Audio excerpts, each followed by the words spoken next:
It is time for the public to know the truth about the alien presence on our planet, what its overall goals are, and what we can do about it.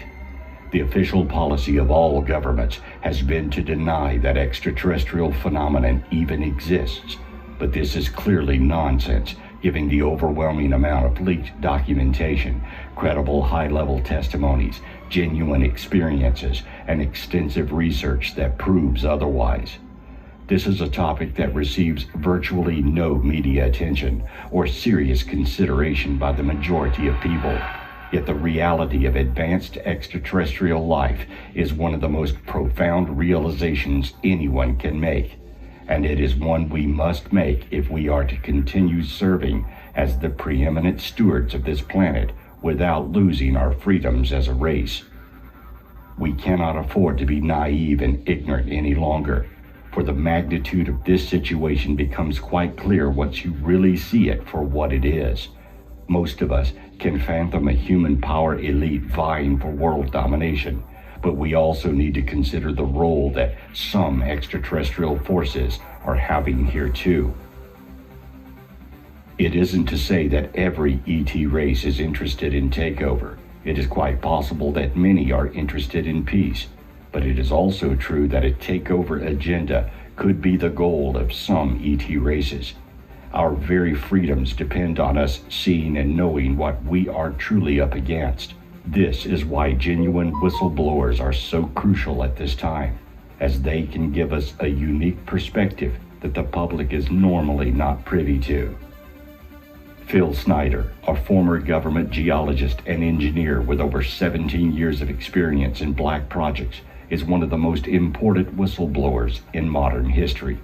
In his presentation at the Preparedness Expo in September of 1995, he exposes the gravity of the New World Order agenda and its connection with extraterrestrials in a direct and controversial manner. Less than 6 months after giving his talk, he was found dead in his apartment with piano wire still wrapped around his neck in what appears to be a military-style execution. According to some sources, he had been brutally tortured repeatedly before being killed. The authorities dismissed the death as a suicide. All of Snyder's talks contain explosive claims about government cover-ups, black budget projects, UFOs, and government military collaboration with aliens in deep underground bases. During his lecture tour in the mid-90s, he even brought with him physical evidence of alien metals, artifacts, and genuine photographs to further validate his claims. Snyder claims that all information dealing with aliens is kept well hidden from the public, and that the U.S. military has known about the alien presence for more than 85 years, going back as early as 1909. He asserts that more than $500 billion was being allocated annually to black projects dealing with these matters in 1995. According to Snyder, 28% of the U.S. gross national product was being spent exclusively on building underground bases. This black budget sidesteps Congress completely and is a treasonous violation of constitutional law and taxpayer money. Without a doubt, these budgets and projects continue today on a massive scale. Snyder says there are 131 active underground bases in the U.S., with approximately 1,477 worldwide bases. Each one has an average cost of $17 to $19 billion, taking approximately 1 to 2 years to construct using highly advanced methods. He says the U.S. government signed an agreement in 1954 with extraterrestrials granting them the right to experiment on humans and cattle in exchange for technology. This agreement was known as the Grenada Treaty and is a well-documented event. The original terms for this treaty were that only a small number of humans could be abducted. They had to be returned to their original locations.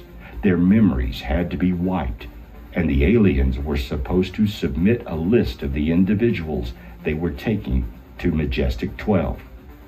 However, after a few years of this, it became clear that the aliens were taking far more humans than they had originally bargained for, which spawned the origins of the alien-human conflict that persists to this day. Snyder claims that there are 11 distinct races of aliens here on Earth, with 2 of them being benevolent. One alien has been working at the U.S. Pentagon since 1943.